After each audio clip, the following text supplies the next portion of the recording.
Oke, bismillah. Assalamualaikum warahmatullahi wabarakatuh. Bismillahirrahmanirrahim. Alhamdulillahi rabbil alamin. Wa bihi nasta'inu ala umurid dunya waddin. Allahumma salli wa sallim wa barik ala habibina wa syafi'ina Sayyidina wa maulana Muhammadin wa ala alihi wa ashabihi wa man tabi'ahum bi ihsanin ila yaumiddin. Amma ba'du. Bismillah, mari kita lanjutkan ngaji filsafat kita. Malam ini kita sampai pada sesi terakhir dari filsafat ketuhanan. Sebenarnya harusnya panjang, tapi kalau panjang-panjang di sini nanti saya takutnya malah bulet. Karena filsafat ketuhanan memang agak rumit. Kita ambil yang simpel-simpel dulu. Nanti kalau ada waktu kita perdalam satu-satu isu-isunya. Oke. Bismillah, relax. Jangan tegang. Ya, gelombang otaknya diturunkan sedikit. Kan ada itu di psikologi namanya gelombang otak. Mungkin yang dari fakultas psikologi pernah belajar. Ada beta, alfa, theta, terus delta. Ngerti ya? Kalau beta itu yang kalian pakai tiap hari. Waktu sadar, waktu semangat, waktu di jalan, waktu di kampus belajar, waktu debat, waktu kebingungan, waktu stres, itu pakai otak beta. Jadi beta ini cenderung jadi beban pikiran karena macam-macam numpuk semua di situ. Pokoknya kamu puyeng kayak kamu di jalan itu loh. Konsentrasi sama motor, konsentrasi sama kiri kanan, konsentrasi jangan sampai disalip orang, konsentrasi macam-macam isi pikiranmu. Itu yang main gelombang otaknya namanya beta. Jadi kalau Indonesia tanah air beta itu makanya ngawatiri. Karena ya beta itu isinya bingung, sumpek, stres. Jadi kalau tanah airmu masih tanah air beta ya masih stres kamu. Ya, turunkan aja gelombang otaknya jadi alfa. Kalau alfa ini biasanya pikiran yang sudah tenang, sudah fokus. Jadi sudah terbuka untuk menyelesaikan persoalan, itu alfa. Waktu belajar serius mikir satu hal itu alfa yang main. Waktu kamu baca buku fokus, paham, dan di situ terus konsentrasinya, itu namanya alfa yang main. Jadi kalau nyari solusi, Indonesia jangan tanah air beta, tapi tanah air alfa. Lebih enak. Ya, cuma ini kalau bablas sedikit agak turun. Apa nak? Ya, alfa, kamu mikir ini juga mikir itu, juga mikir laptop, mikir nulis. Makanya di kelas kalau dosennya sedang menjelaskan, menurut saya mending kamu tidak sambil baca, sambil nulis, sambil mikir. Mesti tidak fokus. Sudahlah, dengerin aja dosenmu ngomong apa, nanti ditulis belakangan. Kalau sekedar catatan kan bisa pinjam teman-teman. Iya kan, daripada kamu capek-capek nulis, akhirnya juga pinjem. Merasa catatannya nggak lengkap. Atau disepakatilah di kelas itu salah satu jadi sekretaris. Iya kan, daripada di kelas balapan nulis ya buat apa? Wong ya isinya podo. Atau urunan lah sak kelas beli rekaman kayak di ngaji ini, selesai. Tinggal di share filenya beres. Daripada di kelas kamu balapan ngomong sama nulis, yang diomongkan dosennya nggak paham, nanti nulisnya juga kamu tadi nulis apa ya ora paham. Itu otaknya kalau di kelas atau kayak gini mending levelnya jadi alfa. Dua-duanya beta sama alfa ini masih sadar. Nanti kalau turun sedikit lagi masuk ke theta. Kalau alfa itu sekitar frekuensi 12 sampai 25. Kalau yang beta 12-25, kalau yang alfa 8 sampai 12 megahertz. Kalau yang theta ini 4 sampai 8. Theta ini sudah mulai masuk alam ngelamun, mulai alam agak ke bawah sadar, itu theta. Jadi kamu agak ngantuk, itu theta. Begitu kamu konsentrasi serius, tidak paham-paham, mesti state-nya turun. Lama-lama ngantuk, kamu nguap terus, ngantuk pak. Nah itu berarti kamu masuk alam theta. Ngantuk terus tidur, nah kesadarannya hilang, pules, itu masuk ke gelombang paling bawah, namanya delta. Jadi tidur pules, sudah nggak mikir apa-apa, itu delta. Orang koma itu delta. Tapi kalau kamu tidurnya sambil mimpi ketemu macam-macam, itu ada di theta, gelombang otakmu. Kadang-kadang matanya masih gerak-gerak. Orang menghipnotis itu sebenarnya menurunkan gelombang otakmu sampai level theta. Jadi kamu nggak sadar, dia masuk ke bawah sadarmu. Theta ini biasanya rumusnya 0,5 sampai 4 frekuensinya. Di bawah 0,5 mati. Jadi di bawah delta nggak ada. 0 itu sudah mati, sudah nggak ada frekuensinya, gelombangnya nggak ada. Nah, itu teori psikologi. Kok tiba-tiba nyampe sana ngomongnya? Mau sejarah Tuhan nih. Oke, silahkan diturunkan gelombangnya sampai alfa. Theta nggak apa-apa lah, asal jangan delta, kasihan takmirnya. Ya nanti pules di sini sambil ngorok segala kan nggak enak. Masa rekamannya isi orang ngorok kan nggak seru. Rekaman ngaji filsafat isinya orang ngorok. Jadi sampai theta aja. Ngantuk itu indah dan nikmat. Tapi kalau sudah tidur nggak bisa dijelaskan wong tidur. Kamu mati-matian nahan ngantuk, melek ngantuk lagi, melek ngantuk lagi, itu kan indah sekali. Yang lihat cuma yang merasakan sengsara. Karena kamu riwit-riwit. Oke, bismillah. Malam ini sengaja saya tutup dengan A History of God-nya Karen Armstrong. Bukan apa-apa, sebenarnya bukan urusan bahwa buku ini bestseller luar biasa di seluruh dunia. Cuma ada beberapa key point dari Karen Armstrong yang ingin saya ambil. Silahkan dibaca sendiri buku ini. Ini bukan resensi, cuma saya comot aja sana-sini ide-ide, frase-frase yang menurut saya penting.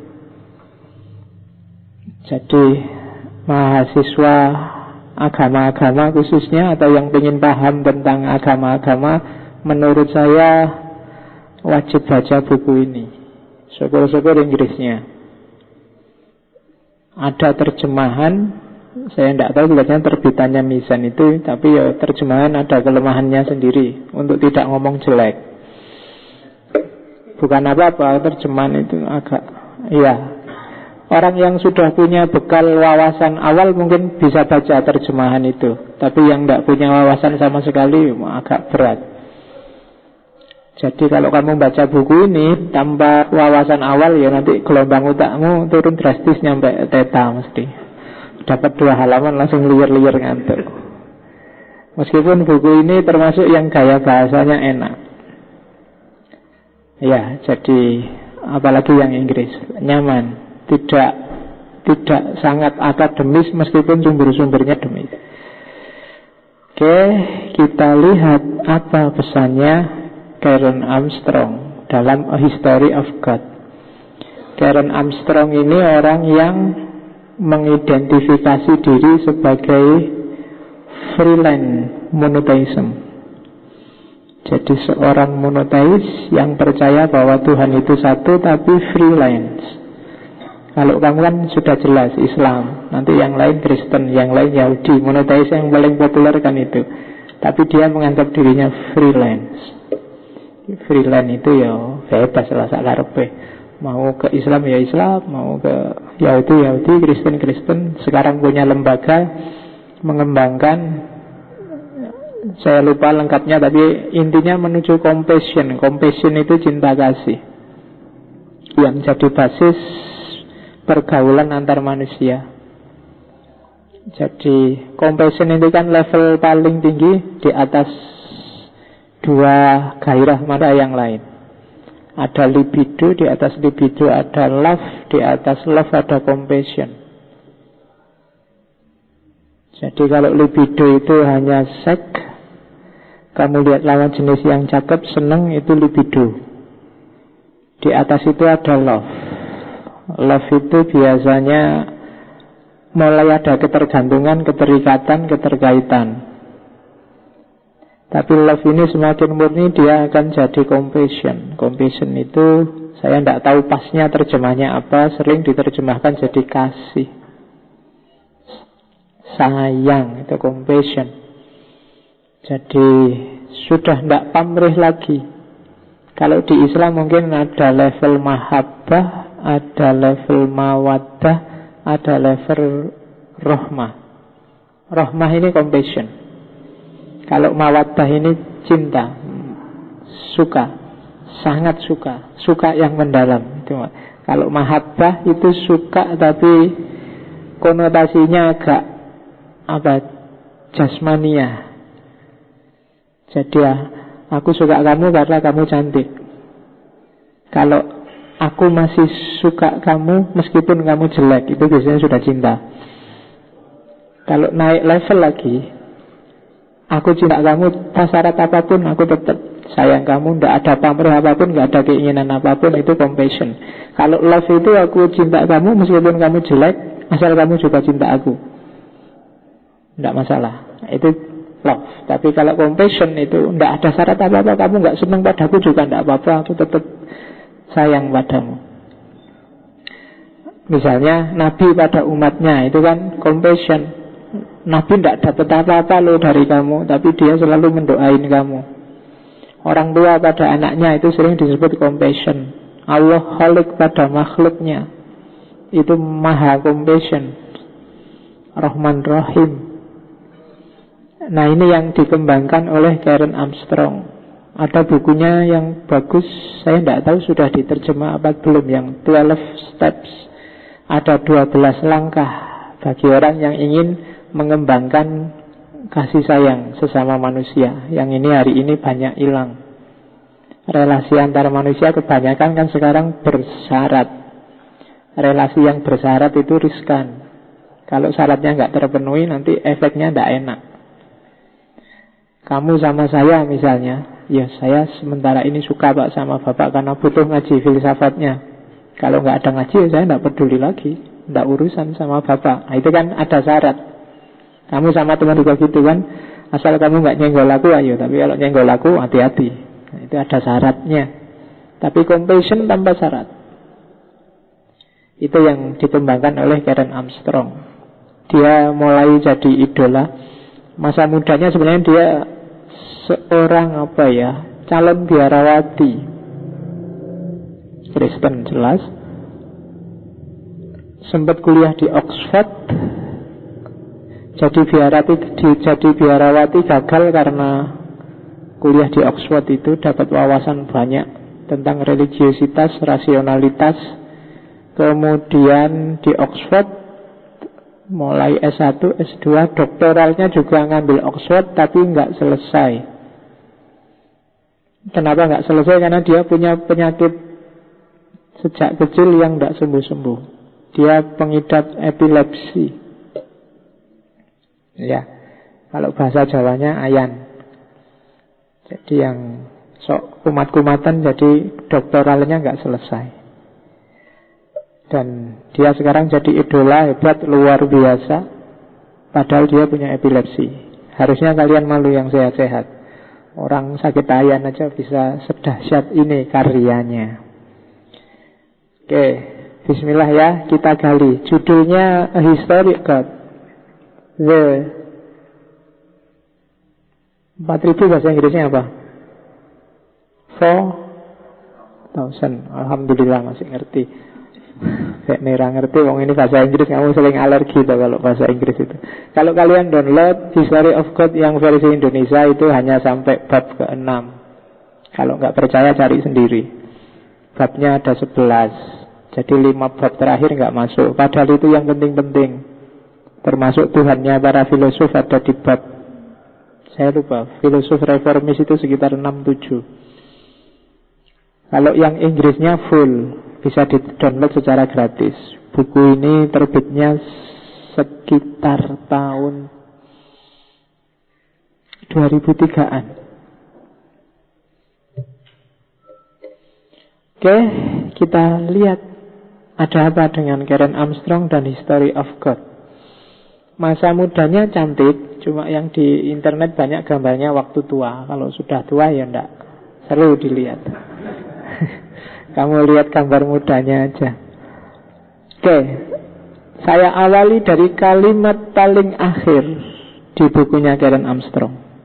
Dibalik ya, diawali dari kata-kata paling akhir di buku itu. Manusia hampaan, mereka mengisi kekosongan itu dengan menciptakan fokus baru untuk meraih hidup yang lebih bermakna. Ini simpelnya dia mau ngomong, kebertuhanan manusia itu fitrah. Ketika fitrah diingkari, orang akan merasa hampa, orang akan kebingungan, dan dia akan menciptakan, atau di situ bahasanya dia akan mengisi kekosongan dan kehampaan itu dengan hal baru. Jadi siapapun orangnya, seateis apapun orang itu, dia pasti punya Tuhan. Entah apa itu yang dia jadikan Tuhan. Karena dia tidak kuat hidup tanpa makna. Ya kan? Hidup yang tidak jelas besok mau ada apa itu kan tidak enak. Meskipun banyak orang bilang jalani aja hidup, entah besok jadi apa, itu tidak enak, tidak nyaman. Sudahlah, misalnya kamu yang belum pernah ngaji terus baru malam ini diajak temenmu, udahlah ikut ngaji aja, enak-enak, paling tidak dapat teh. Misalnya saya ngajak gitu, kamu nggak ngerti apa-apa di sana, ya dapat teh, jangan-jangan di sana ngantuk, jangan-jangan di sana, kamu nggak jelas, nggak terbayang di sini mau apa, itu kan nggak enak. Seenak apapun yang dijanjikan, tapi kalau kamu tidak jelas nanti ada apa, itu tidak enak. Dan orang biasanya untuk mengatasi ini menciptakan fokus baru. Mungkin Yesus dibuang, Allah dibuang, Yahweh dibuang, tapi setelah itu pasti ada yang mengisi kekosongan itu. Entah apa itu, mungkin harta, mungkin jabatan, atau bahkan mungkin pikirannya sendiri yang diposisikan sebagai Tuhan. Senggaya apapun orang, itu kan maunya Karen Armstrong. Jadi sedahsyat apapun dia merasa bebas, dia butuh sandaran. Nggak mungkin nggak ada orang yang bisa single fighter mengatasi semua problem hidupnya sendirian tanpa sandaran. Apakah itu sandarannya konsep, apakah itu sandarannya kekuasaan, apakah itu sandarannya sesuatu yang dia anggap kuat, atau apapun itu. Nah, itu kalimat terakhir di History of God-nya Karen Armstrong. Sebenarnya ini kalimat sebelum akhir. Kalimat paling akhir dia ngomong tentang fundamentalisme. Nanti kita lihat di belakang. Jadi intinya manusia tidak bisa hampa, dia selalu butuh sesuatu yang baru untuk mengisi. Tapi kalau kamu mengisinya pakai daya fundamentalis, kamu masuk ke jebakan yang sama. Kamu juga akan ketemu kehampaan. Karena fundamentalisme itu gayanya sebenarnya mirip cara berpikir orang modern yang dikritik habis-habisan oleh Karen Armstrong. Oke, bagi yang sudah pernah baca sampai tamat akan ketemu kalimat ini. Meskipun saya nggak tahu kalimat ini nyantol apa nggak di kepalamu. History of God. Kemudian Karen Armstrong ini yang menurut saya unik. Orang ini kreatif luar biasa, produktif luar biasa.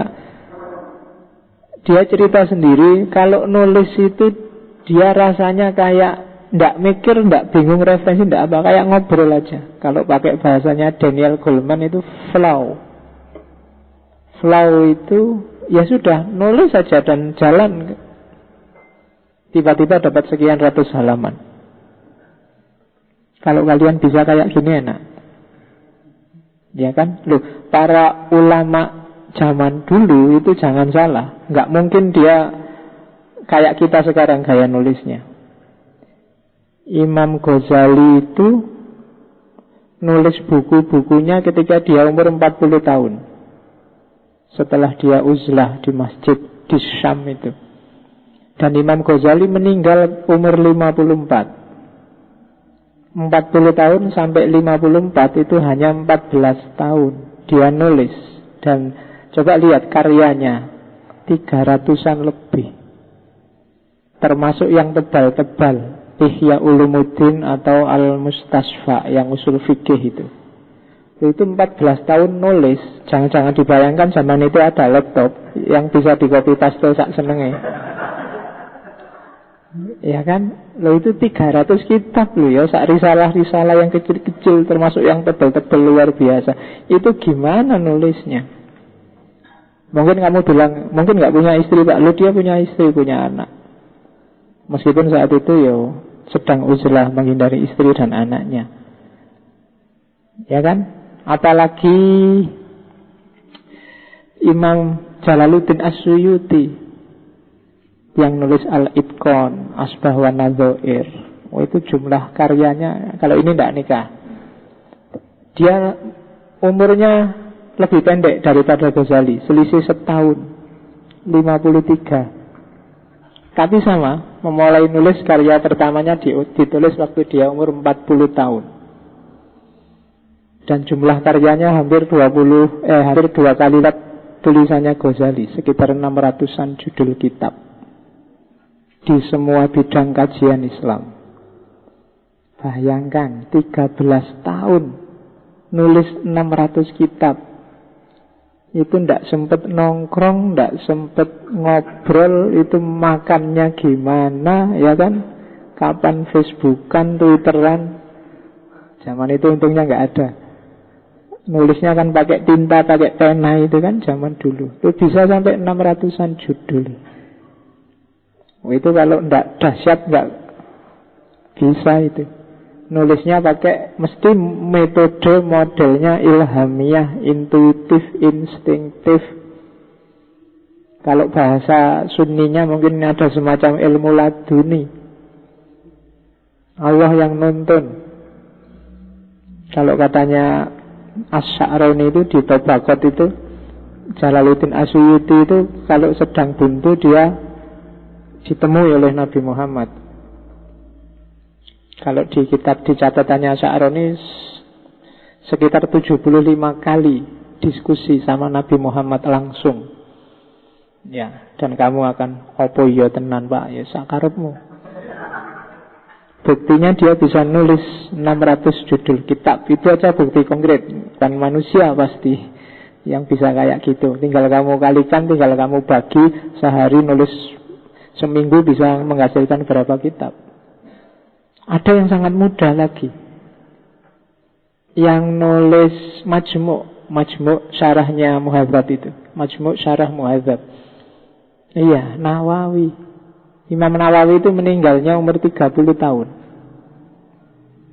Tapi dia punya banyak karya, termasuk Al-Adhkar, Riyadhus Shalihin. Yang paling berat memang yang Majmu' itu. Majmu' itu sekitar 23 jilid. Cuma Imam Nawawi nggak bisa menyelesaikan full. Dia nulisnya cuma juz 1 sampai juz 9, mulai Toharoh sampai mungkin sekitar bab haji. Tapi dari sisi umurnya hanya 30 tahun loh.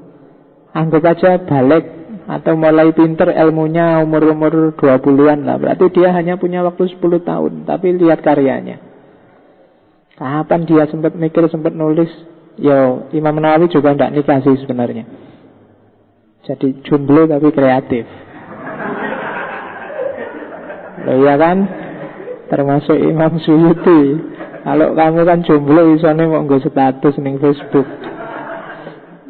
Bikin karya dong, biar ada alasannya. Kok kamu jomblo? Ya berkarya no, produktif kok. Gitu loh. Ya kan, kayak majmuk itu ya, tidak selesai, tidak apa-apa, nanti ada yang meneruskan. Kalau majmuk itu kan nanti diteruskan oleh Syekh Taqiyuddin As-Subki.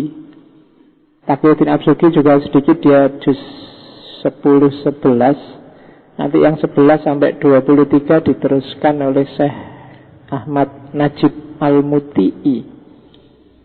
Bagi yang merasa Sunni dan Syafi'i, bagi saya harus baca kitab ini, karena kitab Syafi'iyah yang paling representatif untuk Indonesia itu kan Syafi'i yang Nawawi.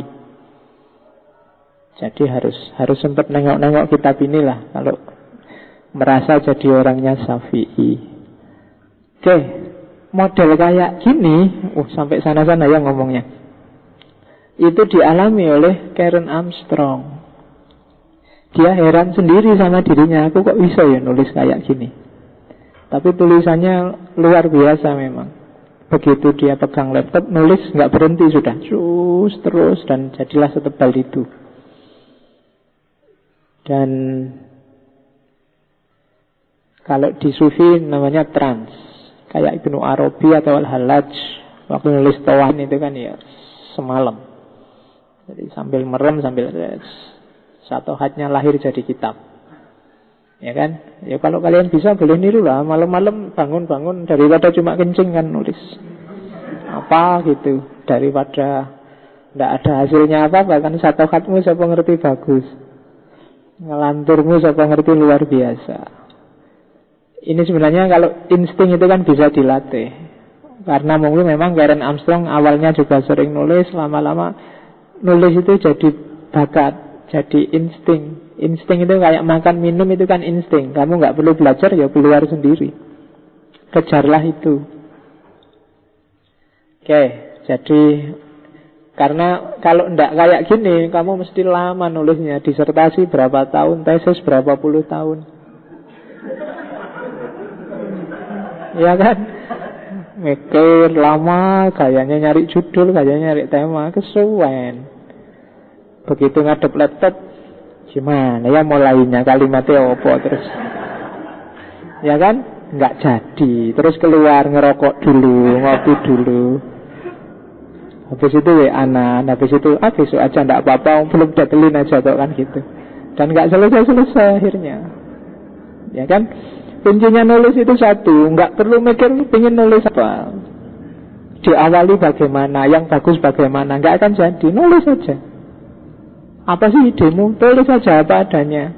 Urusan mempertebal, memperkaya gampang. Kamu tinggal nyari buku, referensi kemana-mana ada. Nulis saja dulu idemu apa. Kalau nunggu buku, nunggu referensi, nunggu dapat bahan di mana, nggak akan selesai. Main insting. Kayak kamu kalau dipepet dosennya, besok makalahnya dikumpul ya, kan cepet itu. Besok ya. Kalau nggak dikumpul sekarang nggak jadi-jadi. Ya kan? Kamu garap skripsi 2 semester 1 tahun, saya yakin efektifnya nggak ada 1 bulan. Begitu kepepet deadline kan kamu terus mati-matian. Lah ngapain nggak mati-matian sejak kemarin? Mati-matiannya kalau sudah kepepet. Jadi bikin situasi kepepet terus kalau gitu. Jadi anggap aja kamu sedang dipepet, atau nyarilah orang yang mau mepet kamu, biar kamu cepat selesai skripsi, tesis, disertasinya. Tapi ya kayak Karen Armstrong, begitu kamu lanyah, terlatih nulis, akan cepat. Itu keluarnya insting sudah, jalan. Novelis-novelis besar itu kan terus berkarya. Lama-lama kamu punya gaya, punya style. Nggak harus capek, tulisan jadi. Coba aja. Instinktif. Jadi percuma kamu latihan jurnalistik 2, 3, 4 kali, nggak pernah nulis aja kok, buat apa? Jadi daripada gitu mending tidak usah latihan tapi nulis terus. Tidak ada jeleknya, lama-lama kualitasnya bagus sendiri. Mungkin pertama nulis temenmu aja nggak paham nulis apa, kamu sendiri baca habis itu ya aku mau nulis apa ya ora paham, serapopo. Lama-lama kamu pasti bisa. Dan itu yang dilakukan Karen Armstrong di History of God. Nah, itu tadi proses nulisnya. Gaya bahasa yang dia pakai itu saya menyebutnya psikoteologis. Teologi itu sebenarnya kajian agama-agama yang rasional, cuma dia mendekatinya secara empatik. Itu yang bikin banyak orang salah paham. Dianggapnya di History of God inilah Karen Armstrong bela agama Islam. Iya sih, ketika ngomong Islam ya dia sangat pro-Islam. Sama dengan ketika dia ngomong Buddha, ngomong Yahudi, ngomong Kristen. Ya nggak usah terlalu seneng, karena memang dia pendekatannya empatik. Agama apapun dia rasakan sebagai seorang insider. Dia rasakan sebagai seorang muslim. Empati itu kan masuk ke dunia yang dibaca. Kalau kamu punya teman kesusahan kan, aku turut berempati. Berarti apa? Turut merasakan seperti yang kamu rasakan.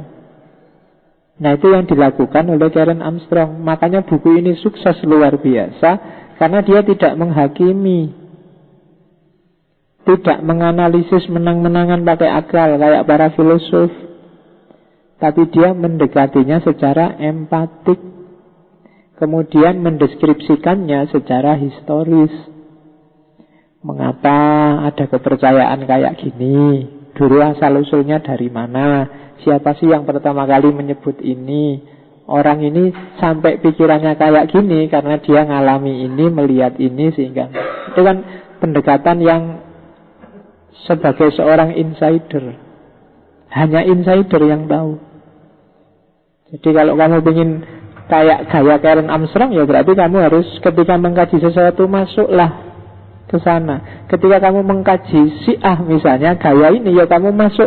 Seandainya aku orang Syiah, sentimen kesiahan itu apa saja sih? Kenapa sih sampai segitunya misalnya orang Syiah itu pro Ali? Mungkin bisa kamu runut sampai kasus terbunuhnya Husain, sampai kasus bagi mereka dirampasnya haknya Ali. Seandainya kamu yang kayak gitu apa ya? Itu empatik. Jadi memposisikan dirimu sebagai aktor yang main.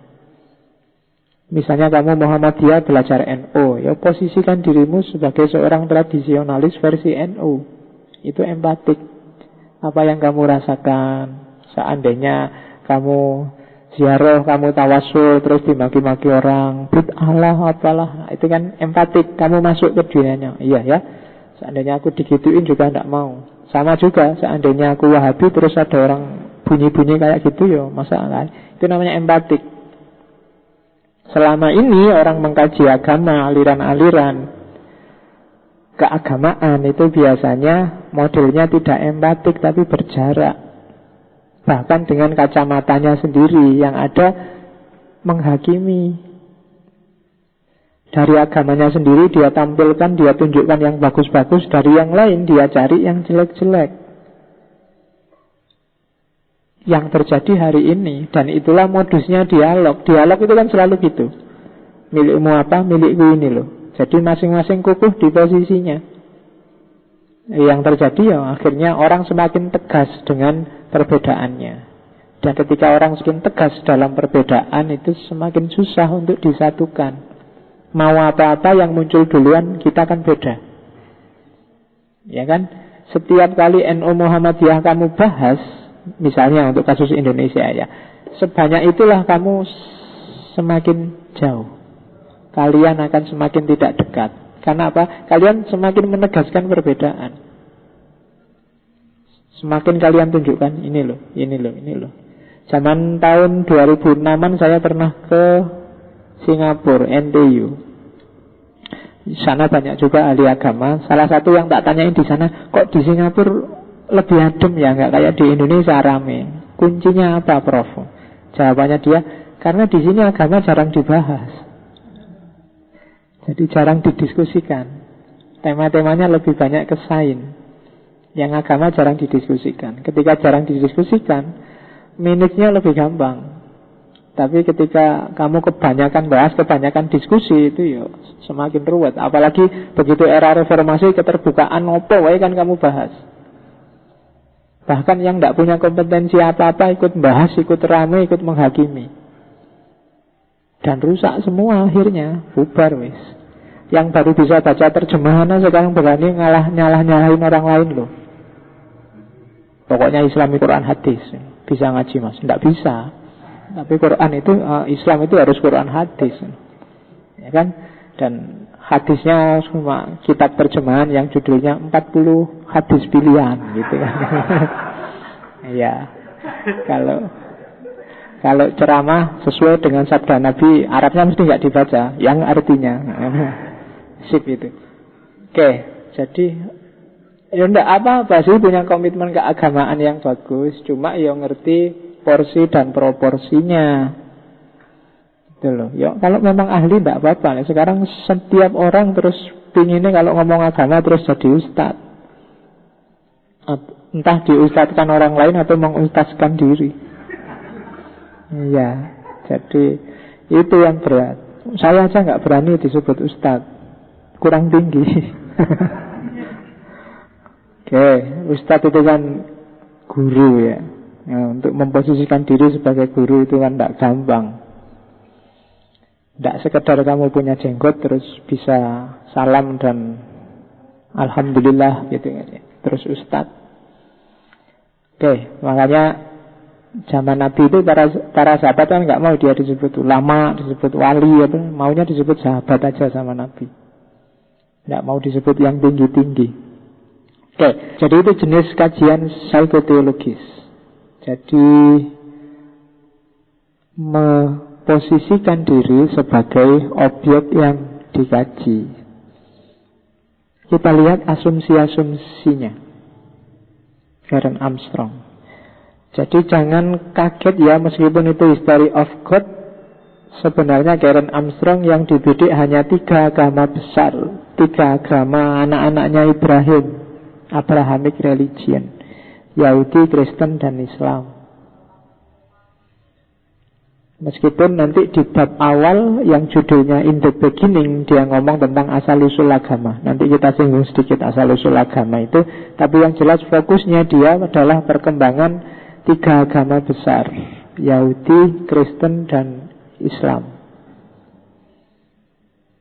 Murid-muridnya, keturunannya Nabi Ibrahim. Oke, ya sekarang kan mulai banyak kajian, penelitian. Yang terakhir itu yang profesor dari India itu yang membuktikan bahwa Ibrahim itu sebenarnya Brahmana dari India. Ya, nanti jadi Ibrahim itu yang Brahman di India, sementara yang Wisnu itu Nabi Nuh dan yang Siwa itu Nabi Adam. Bisa kesimpulan kayak gitu, cari aja. Saya lupa yang itu profesor dari India. Tulisannya banyak. Kalau yang tentang Ibrahim, cari bukunya yang judulnya Who Was Ibrahim. Dan argumennya semacam otak-atik gadok, tapi dia punya bukti arkeologis yang panjang. Tulisannya tebal segini.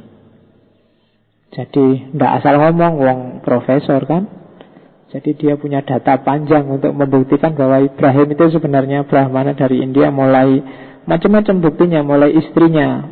Kenapa dia berani nyebut Brahma? Wong istrinya aja kalau di India Saraswati, kalau di Islam jadi Sarah. Ya. Terus kalau banyak sekali yang ternyata pintar juga. Seandainya itu otak-atik gadok, alangkah dahsyatnya dia menggadokkan semua data tentang Ibrahim yang klop dengan yang ada di India, termasuk bentuk kata dan ritual-ritual seperti tawaf sa'i dibandingkan dengan ritualnya Hindu. Oke, ya cuma kalau merasa imannya belum kuat, tidak usah dibaca banyak-banyak. Ya, kamu Islam satu aja belum paham-paham, pontang-panting belajar agama lain. Ya, tapi mulai banyak kajian kayak gitu. Dan termasuk kenapa dia bilang Wisnu itu Nuh. Wah, argumennya juga banyak. Menarik, baca itu tidak bosan karena ada data baru. Dia bilang Siwa itu ternyata Adam. Dan pintar dia menggadukkan ayat sama data yang dari India, terus kemiripan nama-nama bahasa itu. Oke, Meskipun ada versi lain juga, buku juga yang membongkar secara genealogis bahwa ternyata Krishna itu muridnya Nabi Musa. Kaget kan kamu, itu hubungannya apa Krishna sama Nabi Musa? Tapi ada rentetannya, dia bisa menjelaskan. Iya. Cuma jangan dibikin tesis atau disertasi, kamu belum nyampe hubungannya Krishna sama. Dan kayak di kemarin saya lupa pertemuan keberapa saya tunjukkan genealogis mistiknya orang-orang Bahai itu. Dia bisa menunjukkan mulai dari Nabi Adam, Hermes sampai ke bawah, sampai Surawardi, sampai Mulasadra, rentetan sanatnya. Dan itu bisa. Oke, termasuk yang dikembangkan oleh Karen Armstrong adalah sejenis, kalau pakai bahasa Hussein Nasr, Saintia Sakra, sejenis perennialisme. Beberapa minggu yang lalu sini kan kuliah tentang, ngaji tentang perennialisme itu. Itu hikmah abadi yang sampai era kapanpun dan dimanapun tetap akan disetujui oleh manusia yang waras. Karena memang inilah yang dititipkan oleh Allah pada Nabi Adam dulu. Wa 'allama Adamal asma'a kullaha. Jadi bibit-bibit pengetahuan untuk bekalnya manusia jadi khalifah di muka bumi. Yang itu diwariskan turun-temurun, guru murid, ada yang bapak anak. Mulai Nabi Adam sampai terakhir tradisi spiritual belakangan yang disebut New Age. Oh, itu menarik kalau bahas itu. Nanti di antara tokohnya kamu bisa ketemu para filosof besar, termasuk beberapa filosof modern yang dari barat. Oke, itu pancingan aja biar kamu semangat belajar filsafatnya. Ternyata filsafat itu tidak sekedar ngomong yang rasional dan material. Banyak sisi-sisi yang bisa kita ungkap. Semakin luas wawasanmu, kamu akan semakin sadar bahwa ternyata masih sangat banyak loh yang harus saya ketahui. Imam Suyuti nulis 600 kitab, Imam Ghazali nulis 600 kitab. Itu kalau dijajar sama kalian kan gak ada apa-apanya, sama sekali, apalagi saya. Jadi sama sekali tidak ada tempat bagi kita, siapapun orangnya, apalagi di Indonesia, untuk sombong, merasa diri besar di level apapun. Apalagi kita yang di masjid ini usrai neng opo-opo belas. Jadi tidak usah gaya, tidak usah sombong, tapi tetap kita bergerak sedikit demi sedikit. Ambillah semua yang semakin mendekatkanmu pada Allah. Itu pasti Saintia Sakra, pasti hikmah abadi. Ambil aja. Yang semakin bikin kamu sedikit demi sedikit semakin dekat sama Allah, bahkan dari pengajian yang anti Tuhan, kayak filsafat belakangan ini. Jadi ngajinya ngaji anti Tuhan, ngaji ateisme, agnostisisme, tapi kan dari situ kamu bisa ngambil hikmah yang semakin sadar kelemahanmu, yang bikin, oh ya ternyata aku itu tidak ada apa-apanya, akalku sangat terbatas. Itu kan berarti semakin dekat, semakin kamu jaraknya semakin pendek sama Allah. Karena kalau kamu mendekat selangkah, Allah mendekatnya 2-3 langkah. Nah, ngaji ini sebenarnya visinya ke sana. Dari jalur apapun kita tempuh untuk semakin dekat sama Allah. Oke, asumsinya Armstrong yang pertama, setiap kepercayaan, setiap teologi itu berarti pemahaman manusia tentang Tuhan. Itu sifatnya historis. Jadi sifatnya berubah-ubah dan dinamis. Tidak ada agama itu yang utuh ketika berhadapan dengan waktu. Apapun agamanya, termasuk Islam. Kalau kamu bilang, Pak, Islam itu asli loh Pak, sejati loh Pak, ya pertanyaannya gampang, Islam sing ndi? Islam yang mana?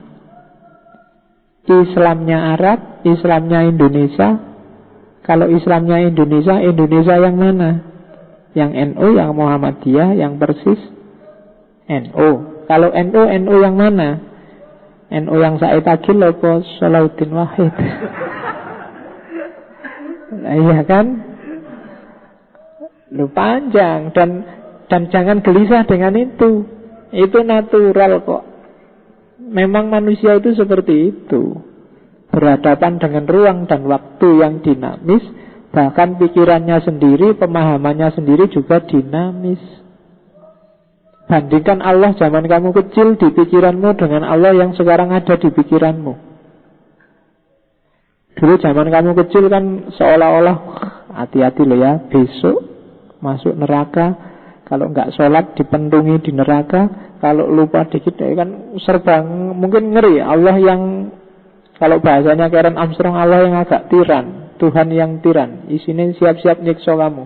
Dari atas dia lihat ke bawah, ayo sholat apa enggak, ayo, kan gitu bayanganmu. Ya kan? Sekarang sudah mulai pinter. Nah, Tuhannya juga mulai pinter, mulai nyantai.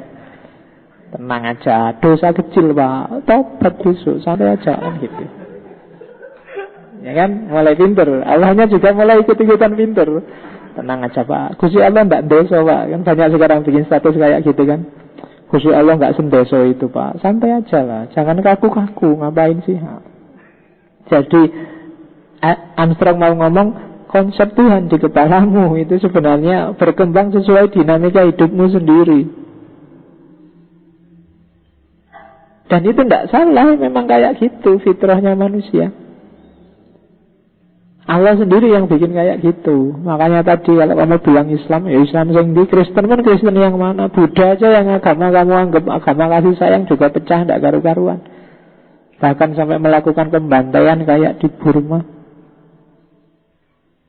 Jadi asumsi pertamanya itu ketika dia nyusun buku History of God.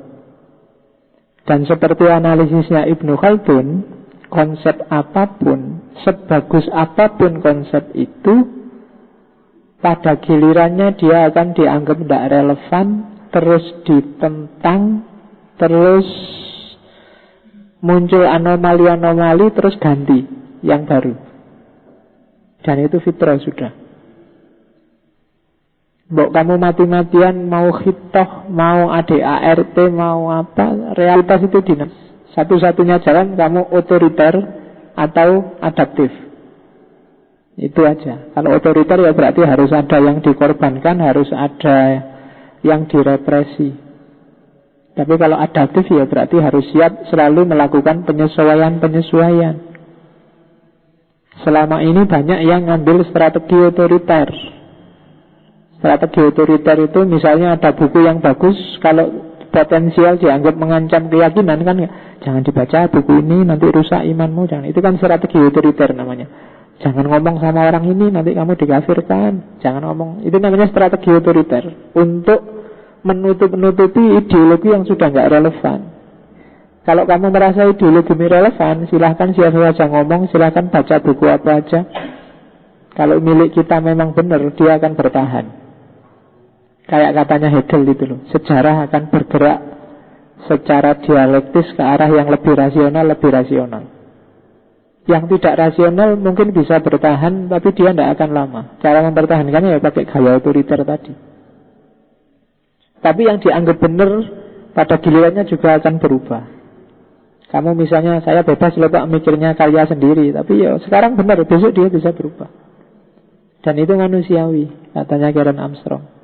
Tidak ada kalau kamu jeli yang murni, termasuk yang apa wis, yang harafiah, salafiyah, wahabiyah. Bandingkan salafiyah tahun berapa dengan tahun berapa. Ya kan? Dulu salafiyah diimpor dengan riang gembira oleh teman-teman NU, bikin banyak pondok pesantren Syafi'i Salafi, kan selalu begitu. Sekarang Salafi konotasinya berubah sudah. Tidak mau lagi orang NU pakai Salafi, dianggap Salafi yang pakai jenggot dan celana cingkrang itu kan, konotasinya ganti. Kalau dulu istilah Salafi itu konotasinya puritan, tradisional, sekarang konotasinya keras. Dan itu wajar, wong memang dinamis realitas itu. Pasti ada tarian-tarian, ada dialektika yang dari sintesis, antitesis, tesis, terus begitu. Dan itu yang terjadi sepanjang sejarahnya manusia. Asumsi pertama. Jadi tidak ada yang abadi. Kayak lagunya Ariel. Oke, ya referensinya Ariel. Pengajian itu harusnya Quran, malah Ariel. Terus asumsi yang kedua, ya kamu cari sendiri Qurannya, kan banyak ayat, tidak ada yang abadi. Yang kedua, selain homo politik, homo rasional, manusia itu hewan yang berakal, manusia itu hewan. Kan banyak homo kalau di konsep-konsep sosiologis, antropologis. Tapi katanya Karen Armstrong, manusia itu homo spiritual atau homo religius, makhluk yang butuh religi. Seperti kalimat di awal tadi, butuh keterikatan. Katanya Karen Armstrong, tidak pernah ada sejarahnya manusia tidak kenal Tuhan. Bahkan manusia paling primitif sekalipun, bahkan yang belum bisa ngomong apa-apa sekalipun. Ya zaman dulu Tuhan disebut mungkin dewa-dewa lah, belum Tuhan. Sebenarnya maksudnya sama saja. Dewa itu ya maksudnya ya Tuhan itu. Cuma kalau di Indonesia dewa itu kan konotasinya yang politeis itu. Tapi itu juga konotasi belakangan. Zaman dulu Tuhan disebut dewa biasa aja. Kalau kalian pernah lihat prasasti, namanya prasasti Trengganu, itu menyebutnya bukan Tuhan atau Allah, tapi Dewata Mulia Raya. Luar biasa. Kayak orang Jawa menyebut Gusti Kang Murbeng Dumadi. Jadi nggak harus dewa. Kalau Tuhan itu kan bahasa Melayu, bentuk semacam diminutif penyimpangan dari kata-kata tuan. Tuan itu kan pemilik, majikan. Terus diubah, sebenarnya awalnya sama dulu, tapi terus biar yang satu konotasinya manusia, yang satu konotasinya ilahi. Nah, yang ilahi ini jadilah istilah Tuhan.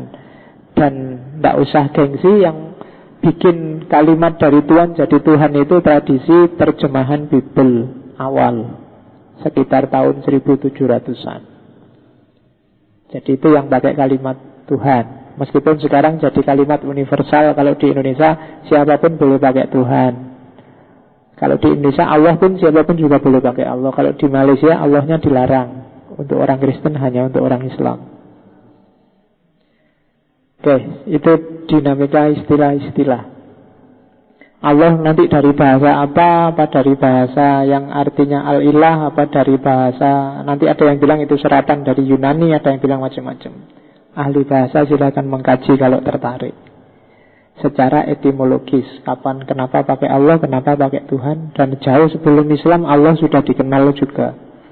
Jadi Islam bukan yang pertama pakai istilah Allah untuk Tuhan. Kalau di Quran kan disebut orang-orang musyrikin Arab itu menyebut Allah itu Tuhan yang paling tinggi. Jadi di bawah Allah ada Tuhan lagi kecil-kecil, tapi Allah Tuhan yang paling tinggi. Dan itu Al-Quran dimarahi oleh Al-Quran karena Allah kayak gitu. Dan jangan salah, kenapa kok masuk Al-Quran, itu sebenarnya Al-Quran juga wanti-wanti kita. Jangan sampai kita beriman pada Allah tapi kita punya banyak Tuhan kecil yang lain. Kalau posisinya kayak gitu, kita tidak ada bedanya sama musyrikin Arab. Ya kita percaya sih Allah itu nomor satu, tapi ada Tuhan yang kecil-kecil. Ada Tuhan yang namanya pacar, ada Tuhan yang namanya harta, ada Tuhan yang namanya IPK, ada Tuhan yang namanya ijazah, ada Tuhan yang namanya skripsi, tesis. Itu kan Tuhan kecilnya banyak. Kamu mengabdikan dirimu ke sana. Nah itu sudah disindirkan oleh Al-Quran. Kalau bahasa antropologi agamanya, Allah yang high God, Allah yang Tuhan tertinggi. Dan di bawah Tuhan tertinggi banyak Tuhan-Tuhan kecil. Maka jangan diidolakan apapun selain Allah. Jadi jangan suka milih Indonesian Idol apa dangdut idol, karena yang boleh jadi idol satu-satunya hanya Allah. Loh, idol itu kan bahasa Inggris artinya berhala. Indonesian Idol berarti berhala Indonesia. Jadi dangdut idol ya berhalanya dangdut, dan kamu dengan sukarela kehilangan uang banyak demi berhalamu yang namanya idol. Apapun itu idolnya. Itu kalau di Quran disindir kan, masa selain Allah kamu percaya juga Tuhan-Tuhan yang kecil, itu berarti Allah nggak nomor satu. Itu musyrik. Jangan salah, Saya lupa filosof yang bilang bahwa Tuhannya monoteis itu Tuhan yang paling pencemburu. Dia tidak mau diduakan dengan apapun, harus satu dan satu-satunya. Oke, nah jadi asumsi pertama, manusia makhluk spiritual. Begitu manusia melek jadi manusia, saat itu juga dia punya Tuhan. Yang di Karen Armstrong momennya sama dengan manusia yang punya gairah estetik kayak seni. Begitu manusia melek, manusia sudah bermain dengan seni untuk menaklukkan alam. Oke, terus kenapa agama dibandingkan sama seni? Karena dua-duanya mengandung makna. Karena hidup itu tidak hanya yang kelihatan, tapi makna yang dibalik yang kelihatan jauh lebih penting. Teh ini gak sekedar teh, gak sekedar air, tapi maknanya yang kelihatan.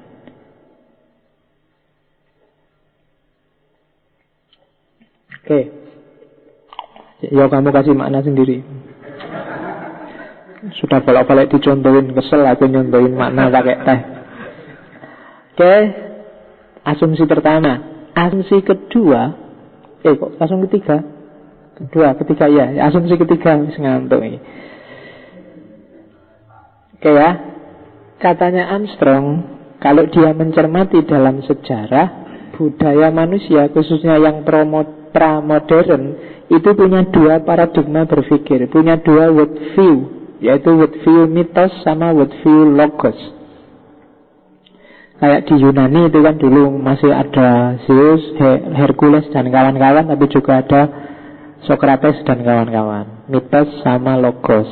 Di Jawa juga begitu. Banyak mitos juga banyak logos. Ada Ronggo Warsito tapi juga ada Nyai Roro Kidul. Ya kan? Ada Sunan Kalijogo tapi juga ada Panembahan Senopati. Jejer mitos sama logos. Untuk budaya-budaya pra-modern. Dan katanya Karen Armstrong, yang kayak gini yang kondusif. Karena orang tidak cuma butuh sains, tapi juga butuh makna hidup. Yang makna hidup itu tidak bisa kalau hanya diperoleh dari akal. Dan disitulah mitos-mitos bermain. Mitoslah yang mengerangkai konteks makna hidup. Nyai Roro Kidul itu kan mitos, tapi dibalik Nyai Roro Kidul ada banyak signifikasi makna yang bisa mengambil, yang bisa digunakan orang Jawa untuk hidup sebagai basis kearifan lokalnya. Penghargaan luar biasa pada Nyai Roro Kidul itu bisa bermakna penghargaan pada laut, bisa bermakna macam-macam. Penghargaan pada kekuatan feminin bisa bermakna dan lain sebagainya. Kenapa di Jawa itu semua yang super power kok kebanyakan perempuan? Ada Dewi Sri, ada Nyai Roro Kidul, ada banyak yang perempuan-perempuan. Oh, itu pasti ada rahasia, ada makna di sana. Jadi itulah main dan perannya mitos. Kenapa kok dulu ada danyang? Kenapa kok dulu ada dan lain sebagainya. Termasuk di pohon-pohon, wah ini ada penunggunya, ada danyangnya. Itu di sana ada banyak makna yang kata-kata penunggu, kata-kata danyang ini untuk mengerangkai kearifan di balik yang dimaksud. Misalnya biar orang menghargai alam, menghargai ekologis, terus di pohon-pohon dikasih bunga, di bawahnya ada sajen, itu kan sudah. Coba kamu misalnya ada pohon besar, di bawahnya ada orang habis buang kembang, kamu kencing di situ aja kan takut. Apalagi nebang pohonnya, saya wedi dianggap ada penunggunya pak, khawatir aku pak. Ya kan, itu bukti, salah satu bukti ada makna kearifan lokal, biar lingkungannya nggak rusak. Jadi kalau ada orang kok sering kencing di tembokmu, misalnya di pojok yang mana, yang di mana sering dikencingi, kasih aja sajen di situ. Ayo. Begitu ada sajennya nggak berani orang kencing di situ. Mau kencing mikir 2 kali. Jadi itu kan mitos, tapi ada kearifan di situ. Kamu sendiri juga takut kencing di situ. Jadi mitos. Tapi begitu semuanya saintifik kayak Barat yang hanya pakai logos, tragedi datang. Kalau logos sih bagus, memang bagus, basis akal. Jadi yang serba praktis, serba jelas untuk menaklukkan lingkungan sekeliling ya memang harus pakai logos. Tapi untuk makna orang butuh mitos. Itu yang bikin terjadi, kalau ini sebenarnya bahasanya Hussein Nasr, nestapa manusia modern, nestapa manusia barat. Kenapa? Begitu mitos hilang, begitu mitologi hilang, orang kehilangan makna. Termasuk urusan kebertuhanan yang dianggap mitos. Karena nggak empiris. Tuhan itu kan nggak empiris. Kamu nggak bisa ketemu langsung, salaman, ngajak ngobrol, ngejak orang di angkringan, nggak bisa, wong dia nggak empiris. Dan bagi orang barat, apa nggak empiris, nggak jelas buktinya. Dan dia mengalami tadi, di awal tadi, banyak kehampaan. Ketika kamu sudah mentok dengan kekuatanmu dan banyak hal tidak teratasi, kalau nggak punya Tuhan, kamu merasa hampa. Kalau kita kan anak punya Tuhan, ada apa-apa mentok, wallahu a'lam bishawab. Allah yang lebih tahu, Allah yang akan ngatasi, serahkan semua pada Allah, beres. Takdirnya begitu, mau apa lagi? Selesai. Kayak tragedi Mina itu kan gampang. Begitu ada tragedi Dies, ya sudah kehendaknya Allah begitu. Kalau orang barat nggak terima kayak gitu. Enak aja kehendaknya Allah. Apa sebabnya dikejar? Kenapa kok orang jadi susah diatur? Itu yang salah orangnya apa yang ngatur? Kenapa? Itu dikejar kalau orang barat. Tapi karena kita punya Tuhan kan selalu larinya ke Tuhan. Ya ada plus minusnya. Ya minusnya kadang kita jadi cengeng, kadang kita nggak tahan banting.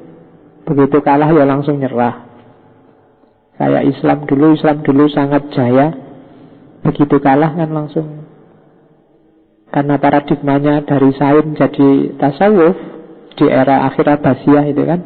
Kalau tasawuf kan isinya kayak tadi, yang serahkan semua pada Allah. Apapun yang terjadi besok kan ya mati, terus kembali pada Allah. Ngapain sih capek-capek kan, terus itu. Surga itu penjara bagi orang mukmin. Nggak apa-apa kita sengsara, di penjara kok seneng-seneng. Besok dan seterusnya. Manusia barat mengalami nestapa. Sekarang kita lihat evolusi kebertuhanan tadi. Ada beberapa yang tak kelompokkan pakai teori. Yang pertama ada teori namanya cultural creation, yang melihat kebertuhanan manusia dalam 5 fase. Yang pertama fase primitif, yang kedua fase animisme, yang ketiga fase pertanian, yang keempat fase kebudayaan, yang kelima fase peradaban. Ini untuk menguatkan pendapatnya Armstrong bahwa ternyata gagasan ketuhanan itu seiring perkembangan akalnya manusia. Fase paling awal itu dia menyebutnya fase primitif. Manusia masih nomaden, cari makannya berburu.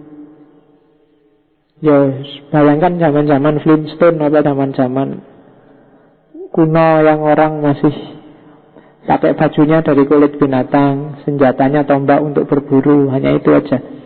Di era itu Tuhannya adalah kekuatan yang ada di balik benda.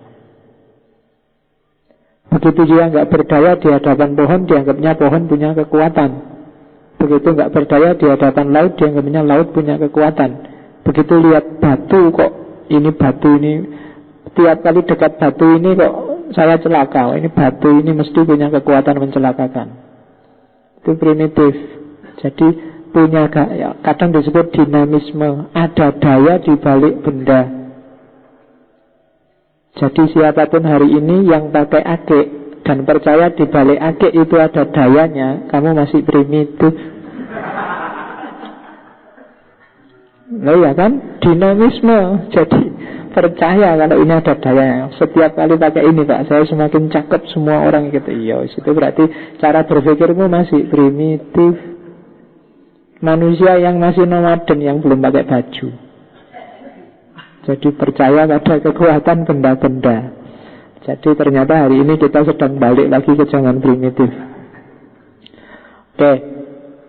Nah, ketika gagasan tentang benda ini berkembang di era namanya animisme, ketika manusia sudah mulai menetap, mulai berkelompok, mulai bisa tanam-menanam, yang tadi dianggap cuma daya, sekarang berkembang. Ini nggak cuma daya, tapi ada sosoknya. Sosok ini ada barangnya, terus jadi danyang, jadi hantu, jadi penunggu, jadi yang bau rekso. Itu animisme.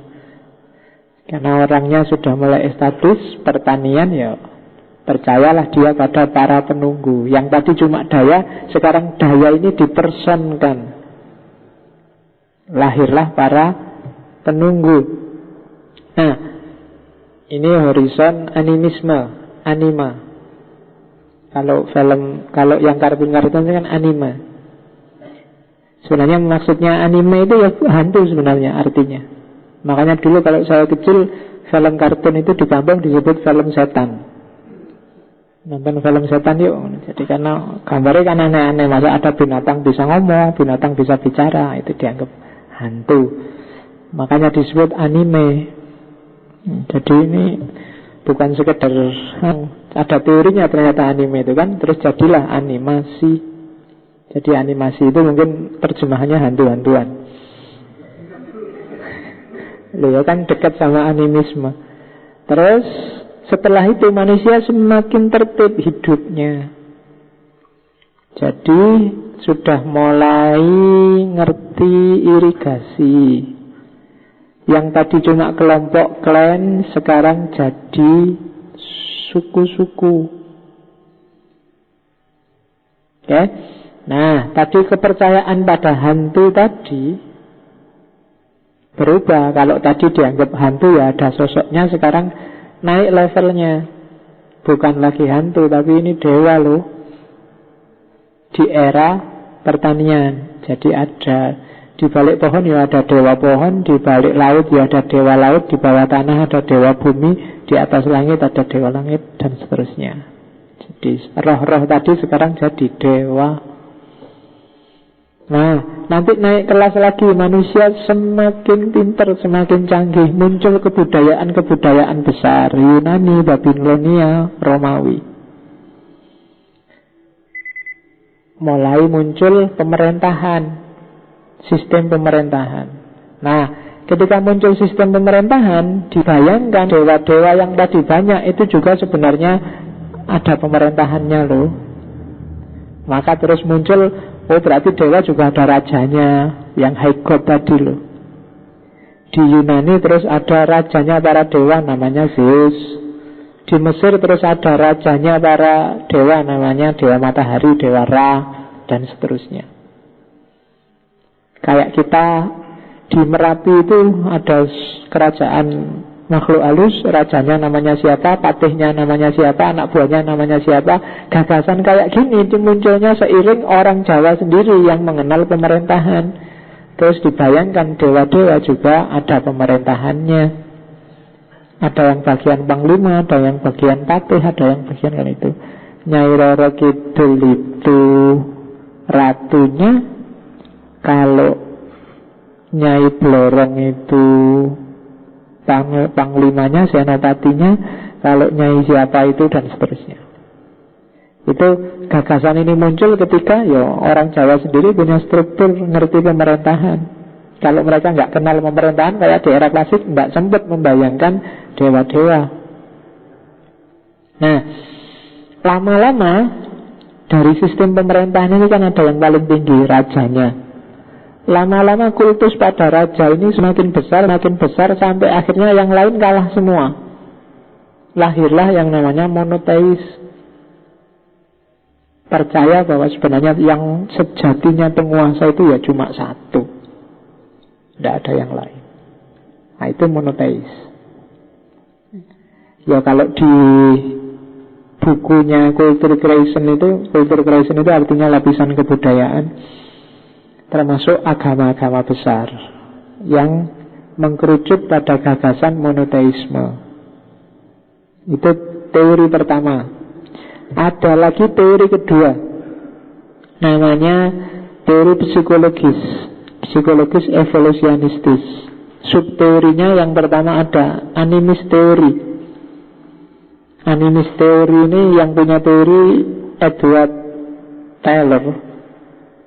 Bukunya judulnya Primitive Culture. Jadi sebenarnya ya bukan karena budaya, tapi karena psikologi. Jadi pertama-tama orang memahami fenomena orang mimpi, orang sakit, orang mati. Mikir sendiri terusan. Ini orang sakit, ini orang mati.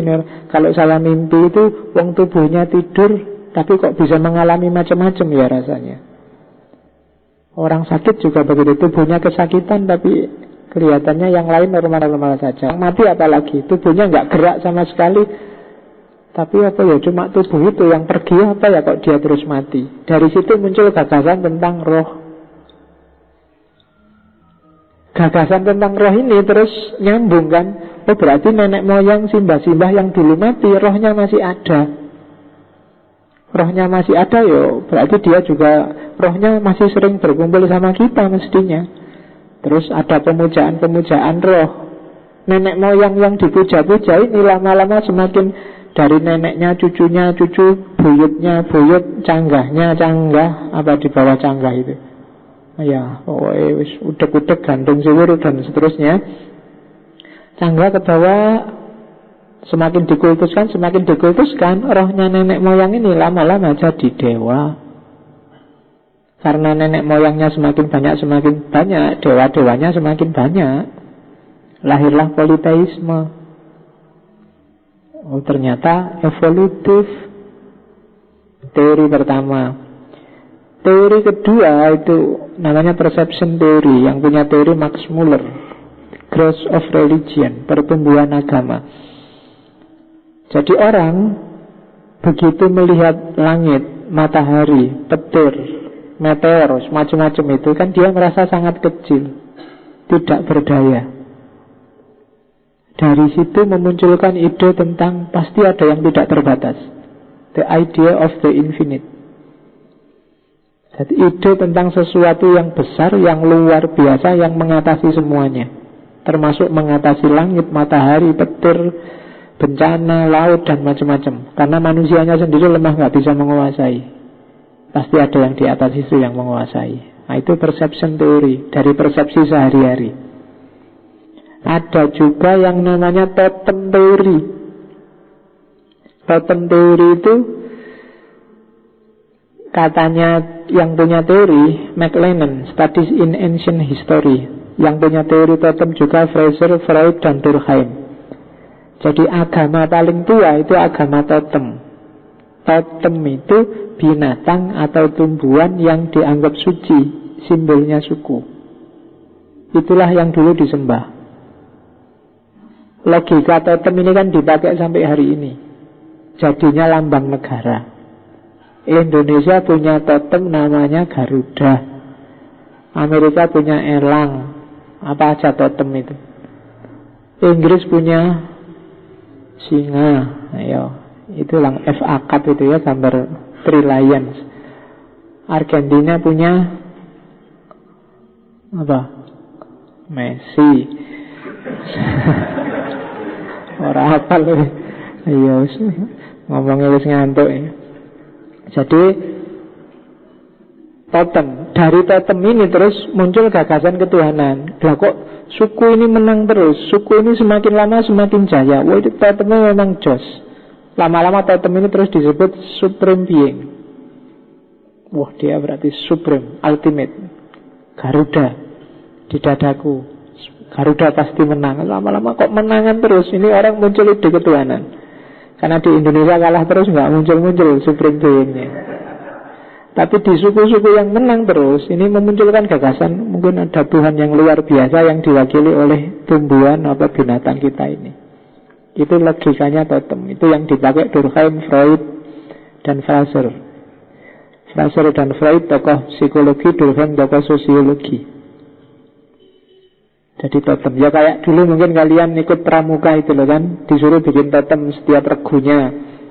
Ada regu kelinci, ada regu semut, ada regu tikus, ada regu ya. Zaman dulu kan gitu. Itu sebenarnya semacam logiknya logik totem. Nanti waktu ada perlombaan kok sukumu, regumu terus, itu kan semakin bangga senang. Nih kelinci nih menang terus. Lama-lama kelincinya dipertuhankan jadi Tuhan. Sama kayak totem.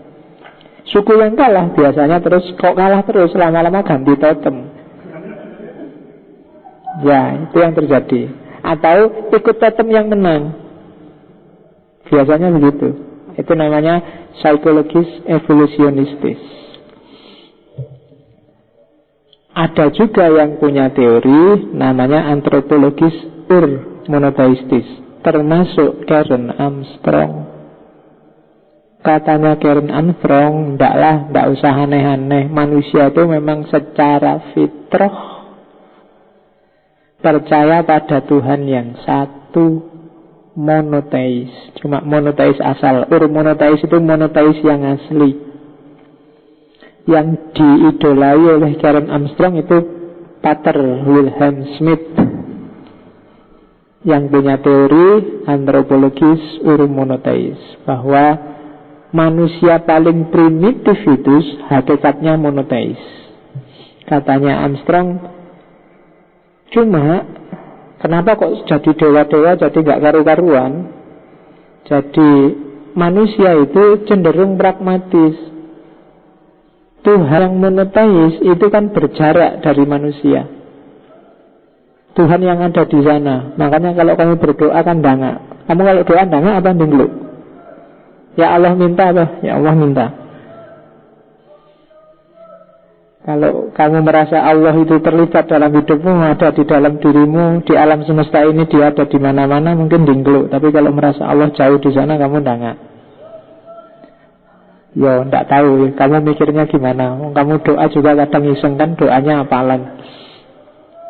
Tapi bagi Karen Armstrong, ketika manusia Tuhan itu jauh, dia enggak puas, pengen Tuhan yang akrab gitu loh, yang terlibat dengan kita, bukan yang jauh-jauh yang enggak bisa dipahami. Dari situlah terus muncul gagasan roh-roh tadi, muncul gagasan dewa-dewa, wis enggak karu-karuan. Yang jauh, yang sejati malah dilupakan. Itu katanya Karen Armstrong. Jadi awalnya manusia itu monoteis, tapi terus nyeleweng lagi, dimonoteiskan lagi, dikirimkan nabi, nyeleweng lagi, dimonoteiskan lagi, dikirimkan oleh Tuhan yang sejati, nabi, rasul, kitab suci. Jadi selalu begitu kisahnya manusia itu, nyeleweng lagi. Kalau kita yakin Nabi Muhammad adalah Nabi Pamungkas, berarti terakhirnya Nabi Muhammad. Kalau sekarang nyeleweng lagi, ya wallahu a'lam bishawab. Selesai. Tidak dimonoteiskan lagi sama Allah, itu ditutup, ganti cerita. Nah, itu katanya Karen Armstrong. Jadi manusia aslinya itu monoteis. Oke, kita lihat. Katanya Armstrong, selama 4.000 tahun lebih, gagasan monoteisme, keberagamaan Tuhan satu yang sejati, itu mampu loh menjawab banyak pertanyaan. Islam, Yahudi, Kristen itu menyelesaikan sangat banyak sekali problem peradaban, problem kemanusiaan dulu. Hanya saja manusia hari ini banyak yang tidak merasakan lagi manfaat langsungnya punya Allah, punya Tuhan, punya agama. Agama tidak banyak main, tidak banyak fungsi lagi hari ini. Apalagi di kalangan orang-orang pintar yang ngerti agama. Agama di tangan banyak orang yang tidak pas, yang keliru. Maka lama-lama terjadi deviasi. Agama kehilangan fungsinya. Dan pada saatnya dia akan terlupakan. Islam yang benar, yang kamu sebut rahmatan lil alamin, yang kamu sebut agama damai, Islam itu indah, maaf dan seterusnya, ya kan, lama-lama akan kamu lupakan. Kenapa? Tidak operatif. Dia tidak solutif terhadap problem peradaban. Kenapa dia tidak solutif? Karena kamu tidak pakai. kamu pakai untuk yang lain. Gitu loh. ISIS pakai Islam untuk bunuh orang. Imam Samudra pakai Islam untuk ngebom orang. Kamu Islam kamu gunakan untuk apa sekarang? Untuk menjawab problemmu kalau kamu Muslim. Dan ini ya, karena agama tidak fungsional, tidak operatif lagi, lama-lama pasti hilang, kata Karen Armstrong. Seandainya masih ada, sudah sangat terdistorsi. Padahal 4.000 tahun sejarahnya Tuhan di Yahudi, Kristen, Islam. Apa? Oh iya, kaget itu. Oke. Jadi 4.000 tahun gagasan Tuhan dengan bekal Tuhan, umat Islam itu suara apa? Kembang api. Iyalah, tidak apa-apa. Senang sekali mungkin Tuhannya ada kembang apinya. Jadi ya kita nikmati aja lah, lumayan. Ada iklannya.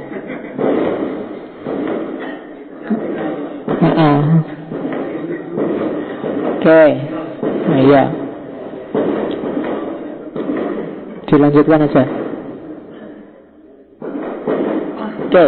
Jadi awamnya melakukan ini, orang pinternya melakukan ini. Hari ini.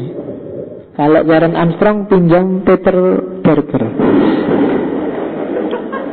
Orang terima karena ini Peter Berger ya. Oke. Katanya Peter Berger, kita itu berarti orang-orang pintar, termasuk kita yang intelektual, yang mahasiswa, sering menggunakan standar ganda.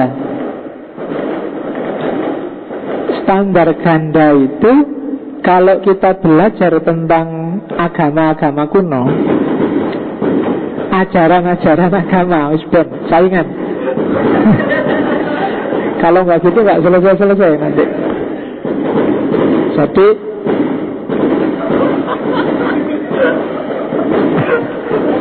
iya, ternyata kita yang kalah. Sengara apa-apa. Ada yang mau nonton dulu enggak apa-apa? Bagus loh itu.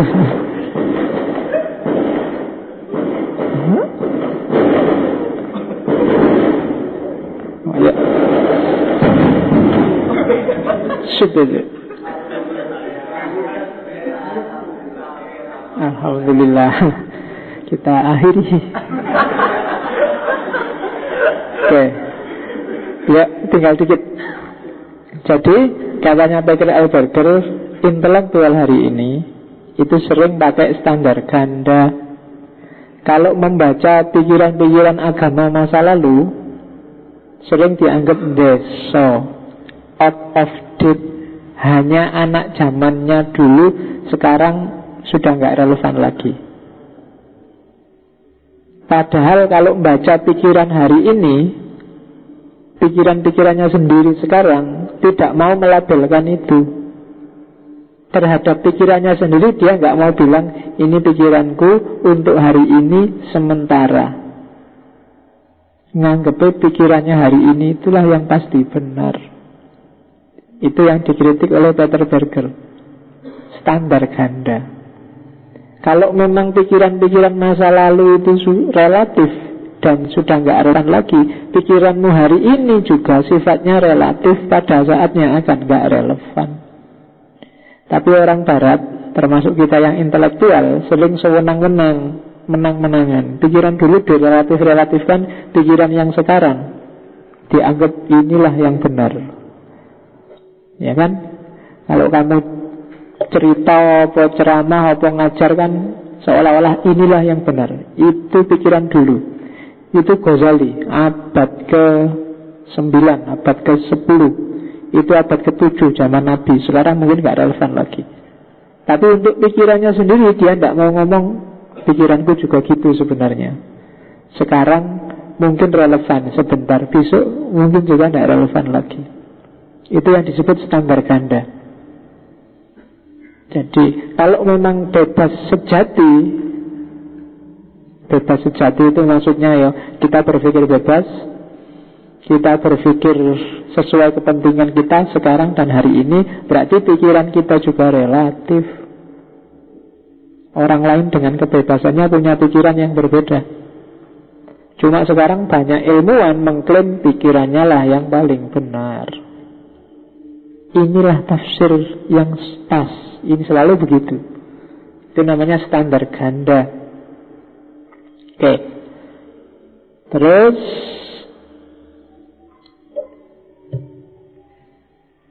katanya Karen Armstrong,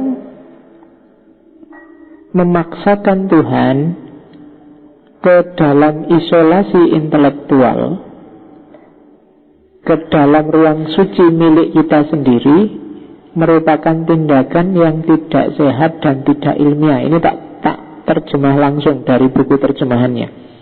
Ini akan mendorong orang untuk berpikir bahwa perilaku yang diilhami oleh Tuhan tidak perlu dikenakan standar normal dalam soal kepantasan dan rasionalitas.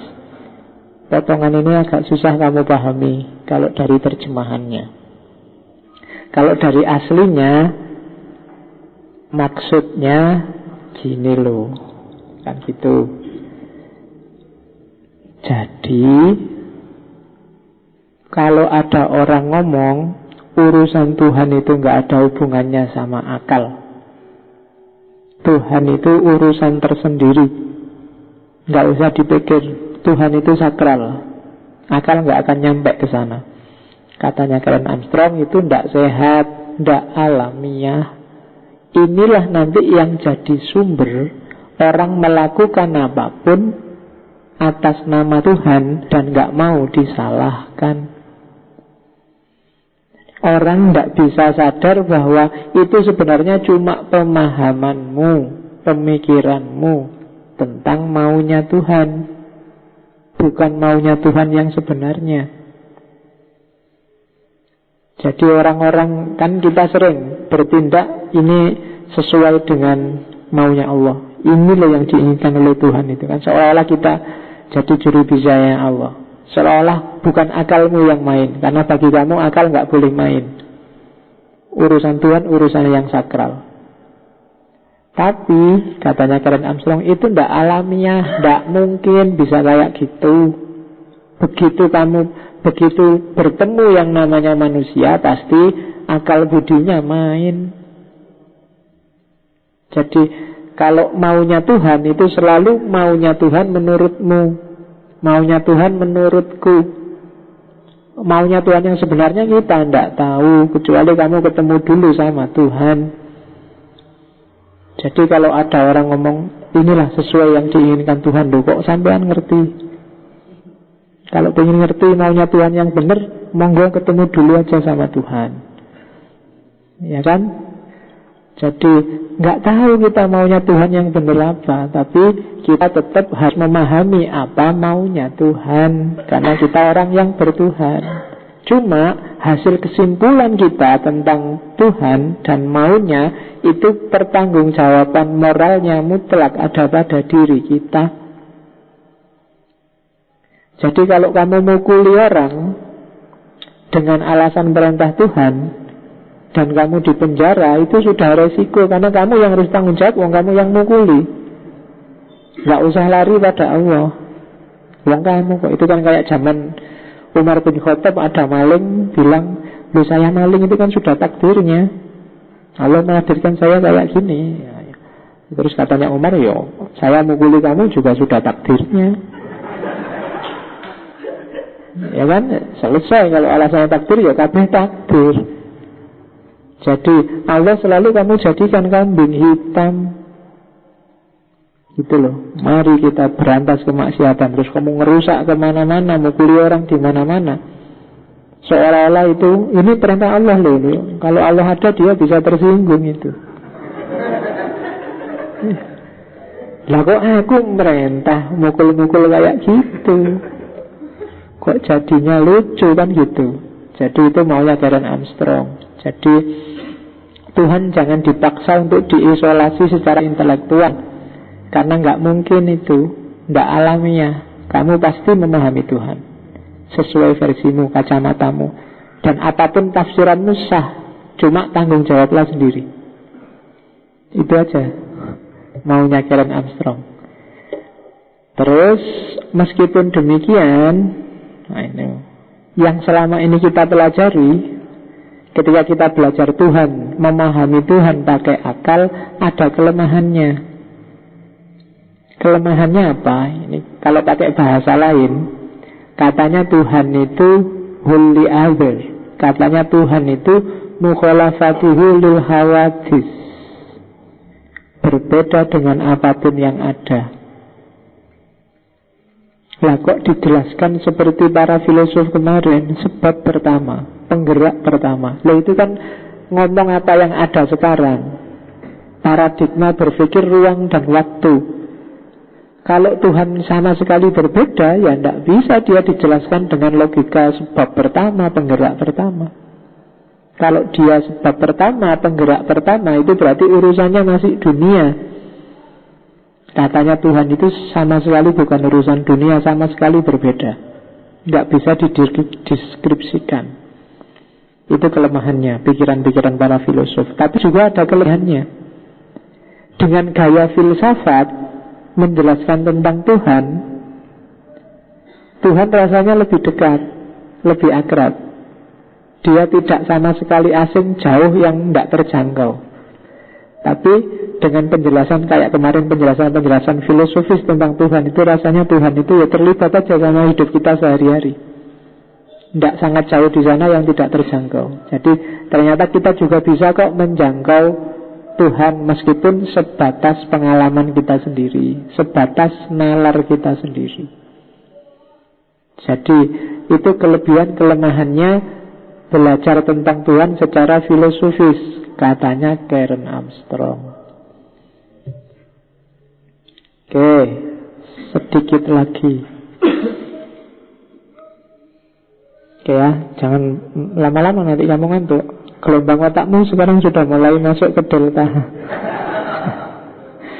Jadi kalau tak biarin setengah jam lagi kamu akan pulas. Oke ya, katanya Armstrong, whatever conclusion we reach about the reality of God, the history of this idea must tell us something important about the human mind and the nature of our aspiration. Apapun kesimpulanmu, apapun teori yang kita temukan, yang we reach, yang kita jangkau tentang keberadaan Tuhan, the history of this idea, sejarah gagasan tentang Tuhan ini must tell us something important about the human mind, memberitahu kita tentang satu pikiran manusia dan karakternya. Jadi sejarah Tuhan itu hakikatnya adalah sejarah perkembangan manusia itu sendiri. Jadi historisitas Tuhan itu hakikatnya adalah historisitas perkembangan manusia itu sendiri. Kalau kepingin ngerti sejarahnya, kebertuhanannya Islam Indonesia, pelajarilah Tuhannya orang Islam Indonesia, bagaimana evolusi gagasan tentang Tuhan di Indonesia. Itulah sejarah pikirannya manusia Indonesia. Tuhan dipersepsikan sebagai A, sebagai B, sebagai C. Di balik itu ada timbunan sejarah yang bisa kamu bongkar. Ya kayak tadi loh. Ternyata Tuhan yang punya kaisar langit, yang punya anak banyak, punya dewa kecil-kecil banyak, itu imbas dari sistem kerajaan. Tuhan yang dideskripsikan oleh mahasiswa filsafat, Tuhan yang serba santai, di balik itu ada cara berpikir santai para mahasiswa filsafat. Tuhan yang serba kaku, serba ngamuan dari mahasiswa hukum, dari mahasiswa syariah, di balik itu ada cara berpikir hukum mahasiswa syariah. Jadi makanya tadi saya bilang, coba sih sekarang deskripsikan Tuhan menurutmu. Di balik itu ada kamu sebenarnya. Makanya ada filosof Helenisme era Romawi yang bilang bahwa seandainya kuda punya Tuhan, maka Tuhannya juga jenisnya kayak kuda. Ya kan? Sekarang saya yakin 100% di kepalamu yang seandainya dipaksa menggambarkan bentuknya Tuhanmu kan juga kayak manusia. Ada kepalanya, ada tangannya, mungkin jenggotnya panjang, mungkin besar luar biasa, tapi bentuknya kan manusia. Ayo, bentuknya kan pasti manusia. Enggak mungkin di luar gambaranmu tentang yang bukan manusia. Malaikat aja kan gambarnya juga kayak manusia. Surga neraka juga kamu gambarkan kayak bangunan yang ada di dunia ini. Siratal mustaqim ya paling kayak jembatan kerak atau jembatan kaliopak atau jembatan sayekan, hanya saja jembatannya kecil, kan itu aja. Di balik imajinasi metafisik agama sebenarnya ada kamu.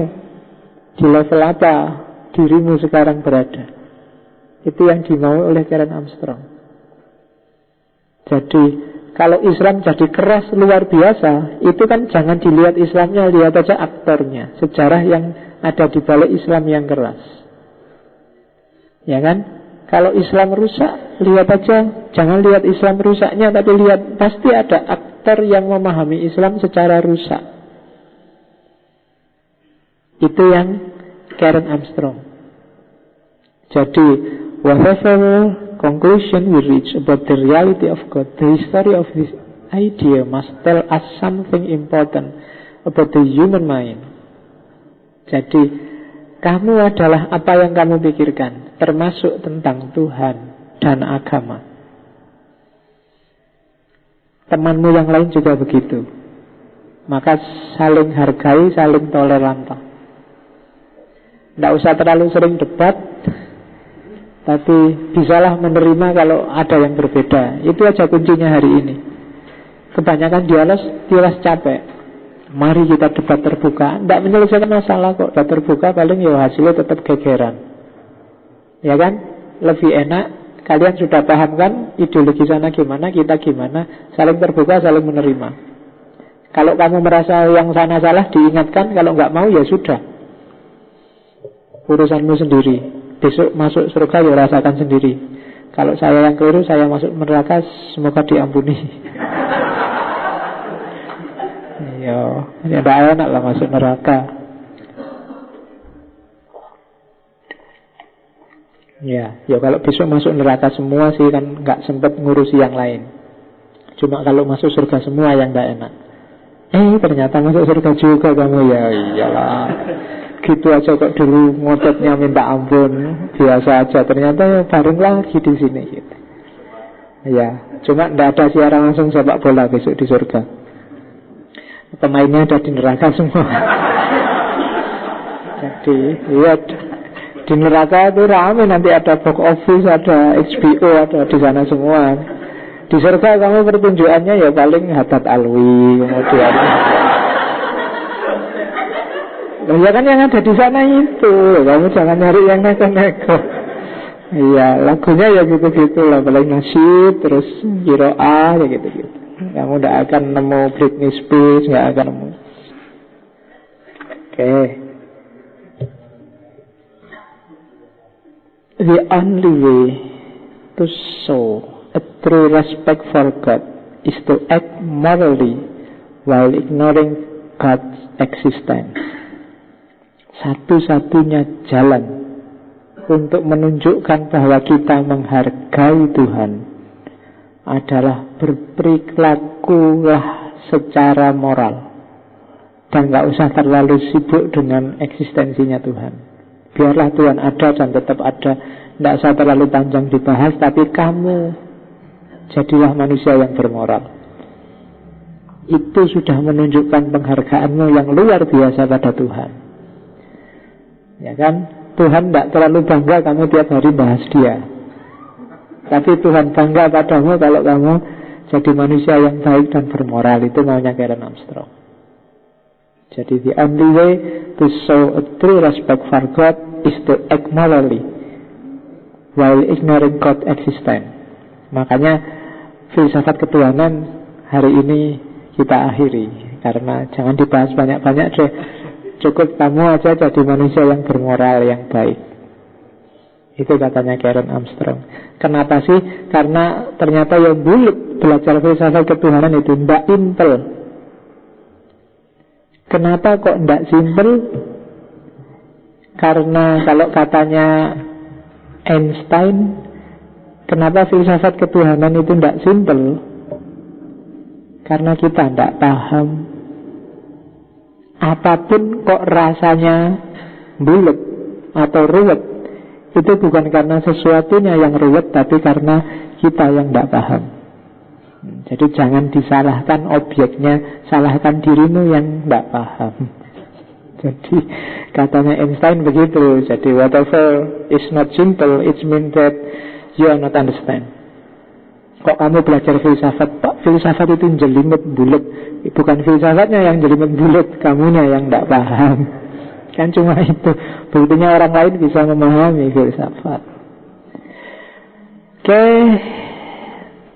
kita membahas Tuhan sudah selesai. Minggu depan kita ganti tema ya, biar nggak bosen. Jalan-jalan lagi ke timur aja deh. Dulu sudah ngomong Cina, sudah ngomong India. Minggu depan kita ke Jepang. Oke ya, kita lihat. Ada banyak Jepang itu luar biasa. Mungkin saya ingin masuk sedikit karena di Cina belum sempat ketemu dengan Zen. Kita mas Zen Buddhisme meskipun melalui Jepang. Karena di Jepang ada Zen Buddhisme. Tapi minggu depan mungkin masih pengantar ke filsafat Jepang. Syukur-syukur nanti kita bisa ngomong filsafat etiknya Bushido atau samurai, kalau waktunya nyampe. Kalau enggak terlalu bosan di Jepang, karena Jepang itu relatif stabil, tidak meledak-ledak tapi istiqomah konstan, baik sistem sosialnya maupun sistem mentalnya. Bandingkan sama Cina yang agak meledak-ledak, fluktuatif. Tapi Jepang itu relatif kokoh bangunan etiknya. Maka kita perlu sebentar jalan-jalan ke sana. Nanti setelah itu mungkin balik lagi ke barat, tidak tahu temanya apa, mungkin bahasa, mungkin apa yang bisa. Setelah itu balik ke timur lagi. Sampai nanti kalau sudah capek ke luar negeri, kita ke Indonesia. Ya, jadi pada saatnya, cuma pelan-pelan saat nyampenya. Oke, ada yang tanya? Yo mas. Tidak apa-apa, masih ada lah 5-10 menit.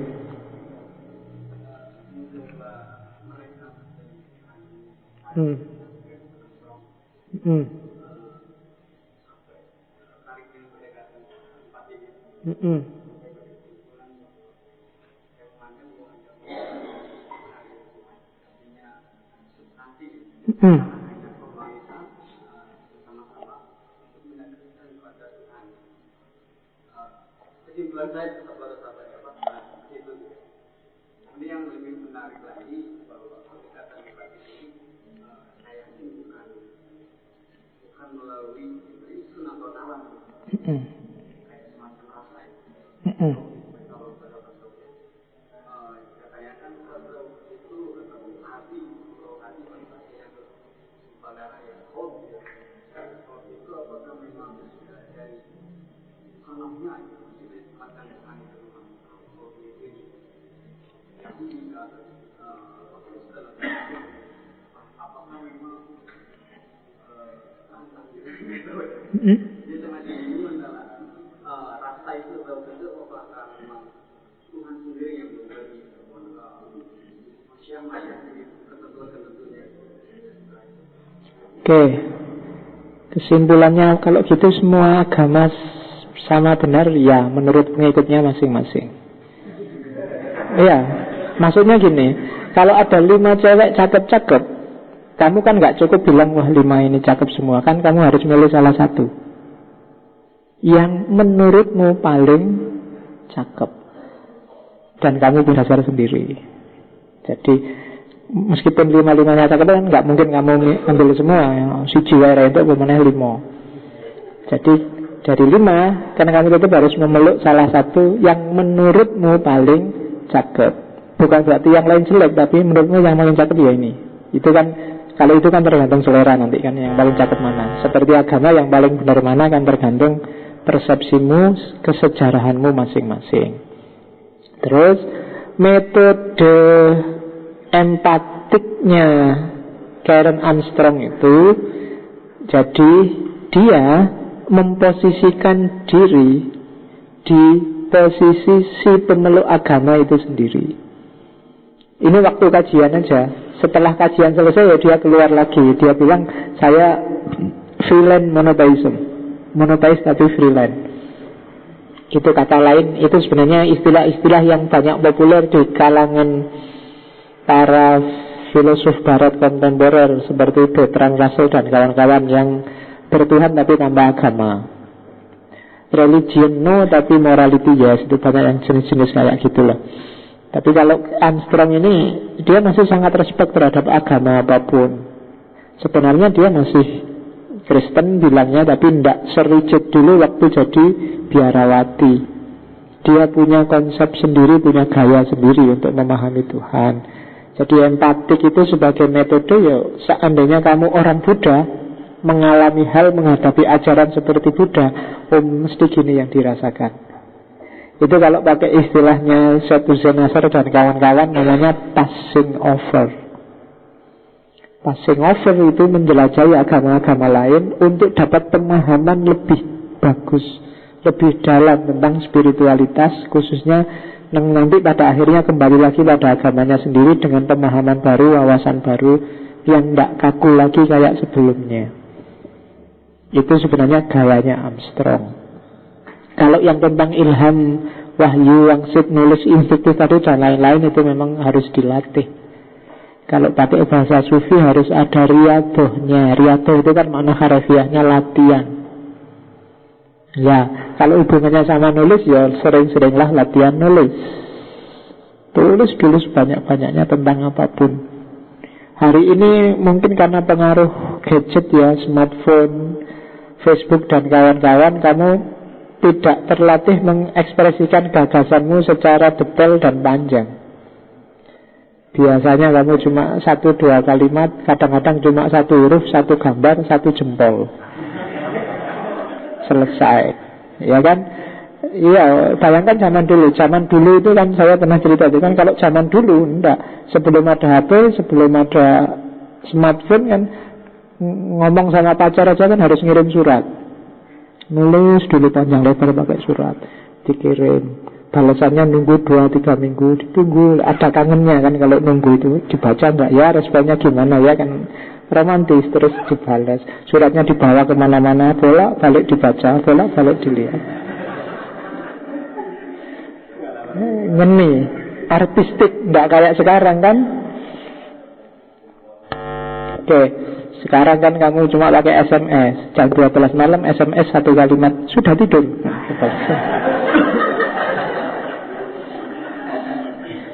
Oke. Ya. Terus jawabnya belum. Itu pun disingkat BLM. Ya. Kayak dulu tak ceritain, anakku baca SMS-nya mahasiswa itu loh. Pak, besok ke kampus enggak? Tanda tanya, terus mohon di BLS. Nah, anak saya nggak bisa. Ya ini ada SMS, minta di plus. Jadi BLS oleh cah cilik rasa dianggap di plus. Ya sini tak plusnya. Oke, saya kira itu ya.